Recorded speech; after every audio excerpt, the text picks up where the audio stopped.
Olá, humanos! Estamos aqui com o André, nosso parceiro biólogo, e vamos falar um pouquinho sobre um gecko leopardo. Você já ouviu falar disso? Vamos ver agora. Então, vamos lá, André.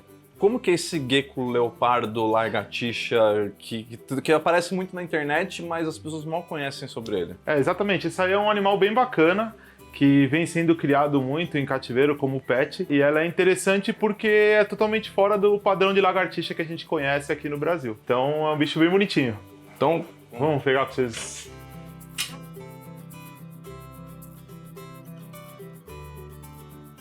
tá, vamos começar pelo básico. São lagarto, são uma lagartixa, isso é um Legal, crocodilo? É um réptil. Ok, já começamos bem. E aí dentro do grupo dos répteis a gente tem os lagartos e tem o que a gente chama de geckos, né? Ou os geckos, que são as lagartixas, né? Então isso aqui na verdade é uma lagartixa. Assim, da mesma família da lagartixa que aparece na minha parede. É um parente distante, mas é uma lagartixa como aquela de parede. Inclusive, um dado interessante é que a nossa lagartixa que tem na parede de casa é um bicho que é africano, né? Ele foi introduzido no Brasil. E aí se deu bem, hoje pertence à nossa fauna. Mas as nossas lagartixas brasileiras ocorrem dentro da floresta, em serrapilheira, assim, não é aquela que tá na parede de casa. Inclusive, esse gecko leopardo é gecko ou gecko? Eu chamo de gecko. Gecko, tá. De gecko. Então, esse gecko, ele ocorre aqui no Brasil? Ele é de outro lugar? Onde ele ocorre? Não, esse bicho aqui ele ocorre ali na região do Afeganistão, no Oriente Médio. Irã, Afeganistão.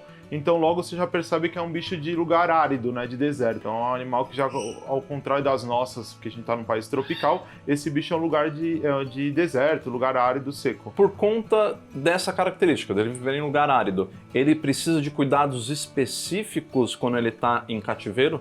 Sim. Primeiro que ele gosta de um ambiente mais quente, então eu costumo manter esse bicho numa temperatura de 28 graus, por aí. E é um animal que ele necessita também de cuidados especiais na alimentação. Primeiro que é um bicho que ele é insetívoro, então ele vai comer insetos, né, grilos, tenébrios, essas coisas. E outra coisa é que em cativeiro a gente precisa suplementar ele com cálcio. Então é interessante que se você olhar dentro do recinto, ele tem um potinho com um pó branco, que é um cálcio, que ele vai lá e com essa linguinha aqui, ó, ele vai lamber o cálcio para suplementar. Você disse sobre a temperatura. Essa temperatura a gente regula através da lâmpada dos répteis, normal. Isso. No terrário tem pessoas que gostam de utilizar lâmpadas próprias para os répteis, porque os répteis, essas lâmpadas emitem o VA e o VB. E também tem as rochas aquecidas, que quando o bicho quiser, ele sobe na rocha, ela esquenta e ele vai ficar quentinho ali. O bacana de temperatura é a gente criar um terrário onde vai ter nichos de temperatura. Então o bicho quer um ambiente mais quente, ele vai para aquele ambiente. Ele quer um lugar mais fresco, vai para dentro de uma toca,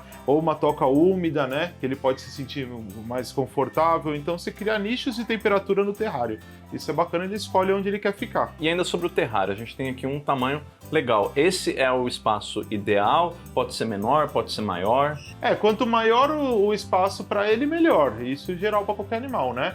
Esse é um espaço para um animal que eu tenho aqui, é o suficiente. Até para um casal ele conseguiria se reproduzir, porque é um animal que ele não tem muita atividade de ficar o tempo todo andando e explorando, né? Então um recinto desse tamanho é um espaço bom para se manter. Ele acontece nessa cor só? Ele tem diversas cores? Como que a gente encontra ele? Esse é o padrão natural dele, né?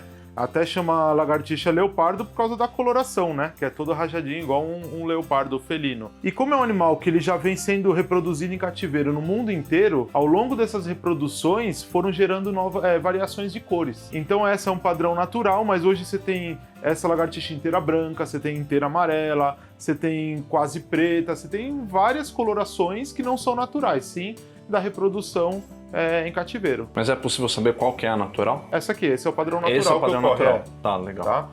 Pode ter uma divergênciazinha, né, da natureza, mas esse é o mais próximo do natural. E esse gecko, ele é legalizado, ou seja, as pessoas que quiserem ter precisam procurar um criadouro legalizado, ter a nota fiscal. Sim, então, por muito tempo foi proibido a reprodução desses animais em cativeiro, embora as pessoas tinham como pet. Mas de um tempo para cá, alguns criadouros, inclusive em Alagoas, no Nordeste, conseguiram autorização para reproduzir esses bichos e vender. Então hoje a gente tem a opção de ter esse animal documentado, nascido em cativeiro, certinho, para não ter problema, né? Isso é legal a gente falar, né? que tem que ter da forma legal. Então, adquirindo de um criador credenciado pelo IBAMA, o animal vai vir com uma nota fiscal, vai vir com uma marcação, ou microchip ou anilha, para você não tá cometendo um crime, você tá fazendo a coisa correta, ajudando, né, a combater o tráfico de animais.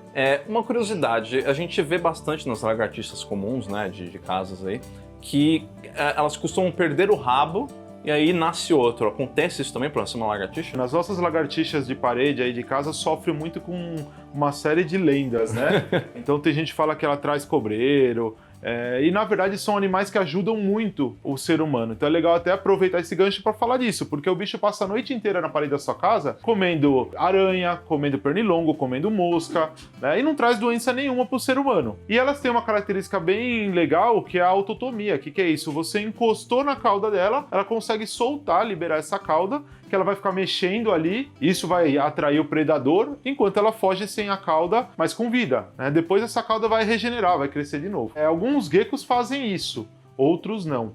Tá? Então essa lagartixa leopardo ela não solta, ou para fazer essa autotomia ela teria que fazer alguma pressão mesmo, ao contrário das lagartixas que de encostar ela consegue praticamente liberar sozinha, né? Aqui eu teria que alguma coisa romper a musculatura para soltar. E aí nasce outro... Aí regenera outra cauda. Em relação ao manejo dele, ele é um animal que pode se tornar arisco, é bom a gente praticar o manejo com bastante frequência, ou ele sempre vai ser tranquilo assim? Então, na verdade esses animais, como são nascidos em cativeiro eles já estão acostumados com o manejo do ser humano. A interação que esse bicho pode ter com o ser humano, com o dono dele, é de repente acostumar com a hora da alimentação.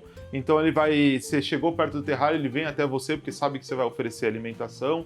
Esse é o máximo que ele vai ter de interação com o ser humano. Mas já estão extremamente acostumados com o manejo, com a presença do humano, porque nasceu em cativeiro, né? Mas na natureza ele seria mais arisco? Ah, sim, com certeza. Qualquer animal na natureza encara o ser humano como algo estranho. Então, na natureza, com certeza, ele fugiria ou tentaria alguma reação para se defender. E André, quanto tempo vive um gecko? Então, esses animais em cativeiro vivem uma média de 15 anos. Né? Em cativeiro sempre vive mais do que na natureza. Na natureza, em torno de uns 10 anos, 12 anos. Outra coisa legal de falar é reprodução, né? Esse bicho é ovíparo, então ele bota ovo. A cada postura ele bota 2 ovos por postura. Ele chega a fazer 5 posturas num ano, assim. Caramba. Então é bacana, é um bicho bem legal. Bom, você falou sobre a postura, né? Sobre os ovos.